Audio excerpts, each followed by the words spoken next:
You reap what you sow. That's all I really can say at this moment in time. You reap what you sow. That's exactly what the Celtic board should be thinking right now. And it's almost as if I made a video the other day talking about how the Celtic board are gambling with Celtic's Champions League fate. They're gambling with the fans who are reaching boiling point. And they're gambling what could be a very important season for the club. And here we are, a day later after drawing 0-0 with Kairat Almaty at Celtic Park. So I guess we better talk about it.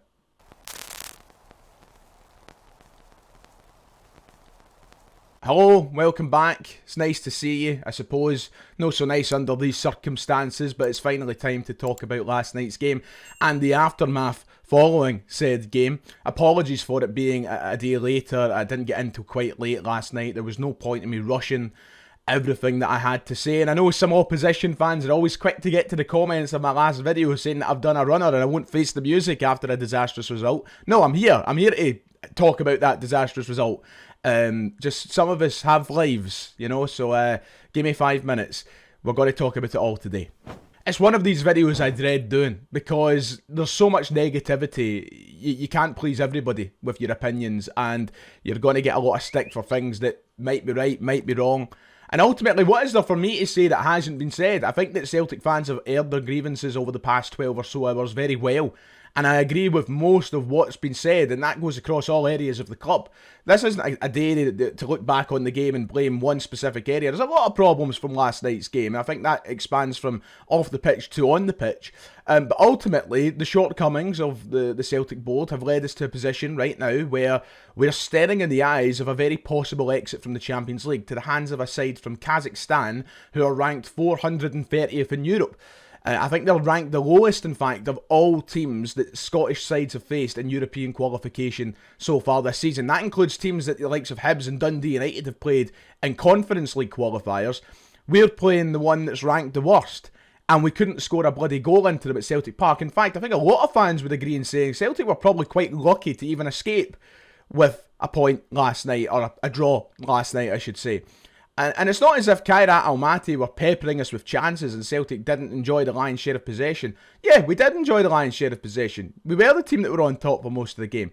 But it doesn't matter when you don't do anything. And that's exactly what happened last night. Celtic didn't do anything. They didn't pose any particular threat to Kairat Almaty.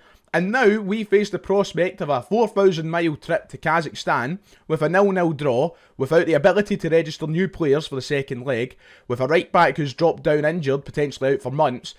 We are looking at a very difficult uphill battle. And that is the grave that it feels like we've dug ourselves. Well, not the fans. We've not dug ourselves any grave. You know, we've tried. We have voiced our concern. And yet here we are. This is what's happened. And it all feels very predictable somehow. I'm not going to backtrack on everything that I said in my match preview yesterday because I still stand by it. Celtic should have won that game last night, and Celtic should have won that game by more than 2 goals. That was the difference in quality. It didn't matter what squad took to the field last night. Either squad that could have played, whether it was A team, B team or C team, should have been putting a good few goals past Kairat Almaty, and I mean that with all due respect to the opposition, who, by the way, hats off to them, came to Celtic Park, done what they had to do, got the result and pissed off. You know, fair play to them.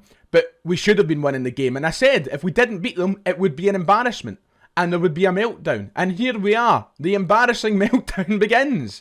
This is where we are now, and Celtic fans are quite rightly infuriated by what's led us here.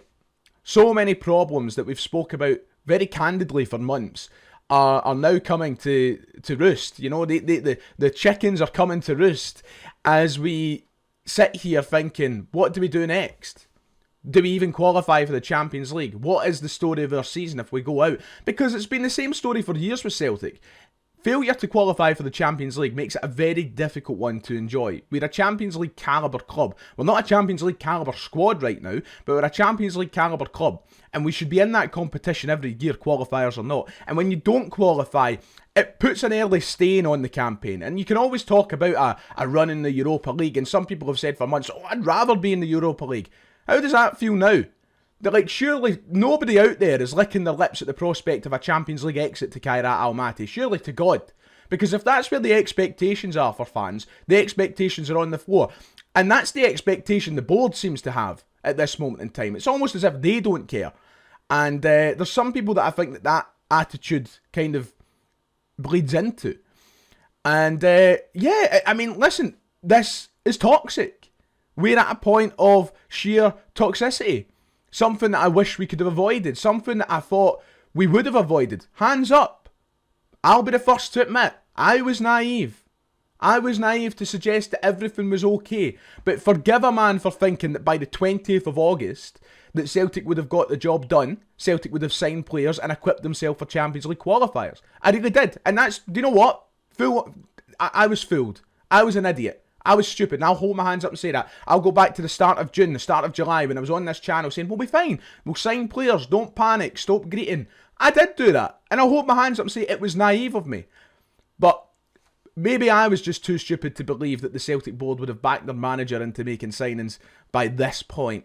I've said it for a few weeks now, that the Celtic board are banking on easy Champions League qualification, because if they get it, they'll be vindicated. Well, I tell you what, they're not looking at any vindication right now, because my hopes are on the floor of Celtic going to Kazakhstan and getting a result next week. They are on the floor, and that's the position we find ourselves in. And it's always funny on games like this and days like these where you get the opposition supporters who are quick to jump out the woodwork and say that Celtic fans are just so entitled and they're hypocritical because they want better for their club. And I just don't think they'll ever understand it. Like, Celtic fans are constantly be given the bare minimum. Oh, you spent 11 million quid on Arne Engels, 9 million quid on Adam Ida. Aye, but have you seen the state of the squad at the minute? Like, you can't seriously tell me from the outside you can't expect Celtic fans to be happy with that. Celtic fans know that we could be doing better for our own sake more than Scotland's sake. I don't care about the coefficient. I don't care about how the other clubs are doing in Europe. But I want my team to be doing well in Europe. And we're not doing enough as a football club to try and achieve that. And the results of that are shown last night when you're drawing 0-0 with some team from Kazakhstan you've never heard of. So it's a horrible situation to be in. Of course, Brendan Rodgers has been given money over the years to build a Celtic side.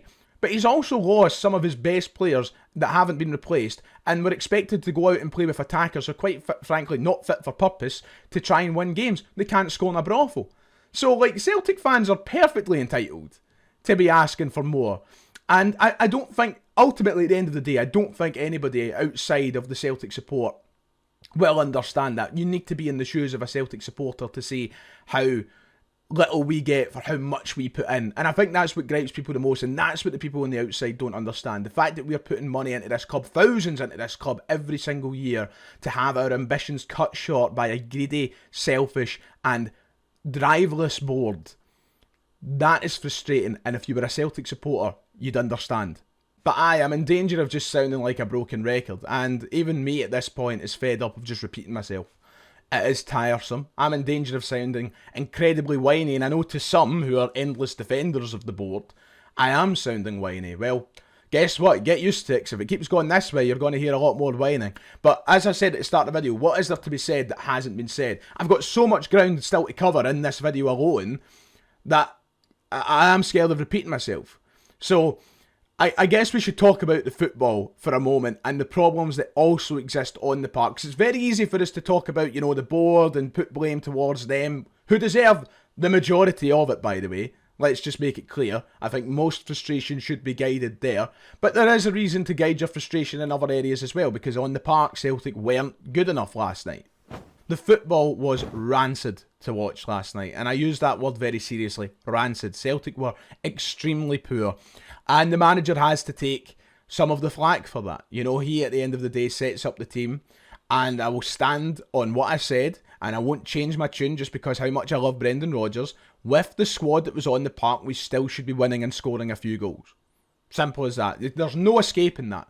Doesn't matter who's in that park. Granted, Adam Ida looks as though he couldn't score if he was there for 200, 300, 400 minutes, but we should be putting a few past him no matter what team was in the park last night. But we looked so out of ideas and out of sorts, and there was a dryness around the team that I haven't really experienced that frustratingly since the first season Rodgers came back. And I know people will be quick to say, oh, last season it happened after Munich, we didn't kick a ball. I know, I get that, but it wasn't as frustrating towards the end of last season because at least we knew things were won. It was probably the cup final where it got a little bit a little bit close to that. But last night I felt a certain frustration I haven't felt since December, January time of Rodgers' first season, where I was actively kind of angry watching how poor we were moving up the park and how lifeless we were moving up the park.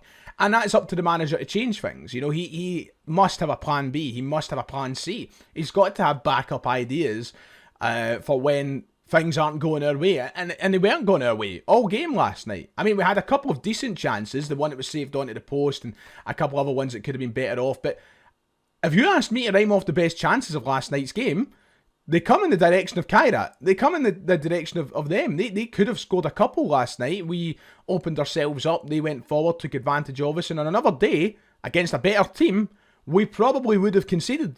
So that's my kind of summary the following day of the game, thinking, well, Celtic didn't offer an awful lot. And then whatever Kairat offered looked more threatening. And that should never have been the case. So Brendan Rodgers, of course, needs to take some stick. But I do have sympathy for him in the position that he's in. I mean, the attackers just aren't good enough. How can you be expected to change a game when your game changers are far from it? And this isn't me trying to make excuses for Rodgers now. I'm just talking about how all these different areas have problems right now. Off the park with the board, on the park as well. The fact that the Celtic board have allowed us to walk into a Champions League qualifier with James Forrest, who is very close to retirement and looks almost finished. Adam Ida, who, yes, cost £9 million, but quite clearly isn't up to standard. Yang, you know, the fact these are the players we're relying on to pull us out a rut when we used to have Nicholas Kuhn and Kyogo and Georgios Yakimakis and all these players who could actually affect change in a game. And this is now what we've been left with. That's utter neglect. We had Tony Ralston and Liam Scales in the fullback positions to end the game last night. We had a semi-retired James Forrest having to try and pull us through the forward line. Dyson Maeda looked gone again. What are you meant to do when your best attacker isn't there and then you're relying on guys who aren't up to standard? And I love wee Jamesy Forrest. He gives it his all, but he's not the player he once was. And this is the state we're rotting. We're actually rotting. The club are watching. We're like an apple just fading over time, and the club are just watching it happen and letting it happen for whatever reason it might be. You know, we've seen Alistair Johnson go down now. What are we going to do? Bid 3 pence for a new right back? Because he'll be out for months probably. And what are we going to do? Because you're not going to go and want to spend money. We'll get some cheap option from down south on loan for the next 6 months. Wouldn't be surprised if fucking John Joe Kenny returned to the club, in all honesty. And this is the position we've allowed ourselves to fall into, out of sheer and utter neglect. So, as I said, there's so many different areas. Some of the players not up to standard, the manager's tactics not up to standard, the boardroom completely out of standards, and you let yourself fall into these positions. And the aftermath has truly been the worst part.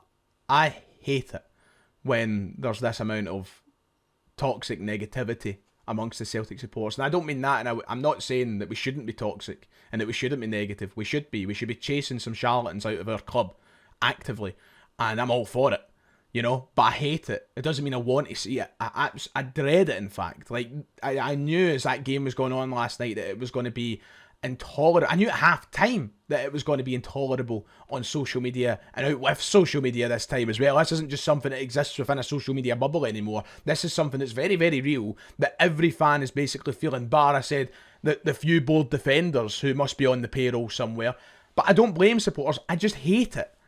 Because we should be positive. We're a side that's been so successful that we deserve to be positive, and we should be positive. But we're just let down year after year by the same greedy few men who sit in the stands with their face tripping them and act like we're the ones in the wrong when we start shouting sack the board. You know, and you heard that Rodgers' interview after the game, like, he's obviously fed up of having to say the same things every single day. He's the only spokesperson that exists at Celtic because everybody else higher than him in the food chain are shitebags. Let me just make that crystal clear. All of them shite bags. If they had a spine between them, they would sit at a press conference and they would address all of these questions that the manager constantly has to. And I know a lot of people aren't feeling sympathetic for Brendan Rodgers last night, and maybe I'm just, because I love him so much, I will be. But I am sympathetic, because he is the one that has to sit there and answer these questions when he doesn't have the answers for them, because he's not an active member of the Celtic board. Yes, his tactics can be better. Yes, the football can be better. But there's only so much that guy can do when it comes to answering the questions about recruitment and transfers and why the club aren't spending money. It's not his cheques that he writes. It's Dermot Desmond's. And everything in these press conferences now isn't about the team, isn't about the players, it isn't about regrouping and going to next week and getting a result in Kazakhstan. It's about toxicity and politics backstage.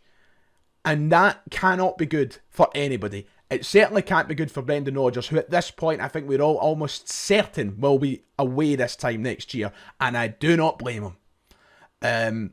But after a game like that, you should be hearing your manager come out after the game and talk about, okay, it was a poor result, but this team is good enough. We'll go again next week. We'll get the result and we'll get going, and we'll capture the magic that we lost last night or during the game. And instead it is just the same old that we're hearing in every single press conference. And that's for the failings of his bosses, the failings of his managers. And I feel like this is going to be a trend that we're just going to see at Celtic for a very, very long time. I feel like I've just been ranting and raving without any real purpose or direction and where to go with this video. Good thing that we're doing the podcast tonight and I can have an actual discussion with fellow Celtic fans. So keep an eye out for that on the channel tomorrow. I'm sure we have a lot to say that I haven't even touched on or scratched the surface with here on this video. But I don't blame me. And don't listen. At the end of the day, it's not my fault Celtic are here. I know some people will be quick to come for me. God knows why. But no, I hate it, man. I do. It destroys me inside having to come in and do a video like this and be so negative when I just want to be positive. You know, I can... Part of me understands what a lot of those opposition fans say about, oh, Celtic win everything and yet you still complain. Part of me gets that. I'm like, well, we shouldn't be here. That's the worst part. We just shouldn't be here. We should be successful. We should be aiming to be better. And just, there's no ambition. There's just no ambition. And it's soul destroying because I have accepted at the age of 25, and I accepted this at the age of fucking 16, that I will probably never see Celtic go any further than the consistent domestic success that we get. I missed the 2003 UEFA Cup final. I was 3 years old. I don't remember it. So I'll never get anything like that again. I'll never get the hope of a European run. I'll never see what they've done in Lisbon. And we sing that song every week. You know, I still pray to God we'll go on another run. As long as this board is here, there will be no such fucking thing. It's as simple as that. So that's my final note. I've been talking a lot of shite. I know I have. Take care. I'll see you next time.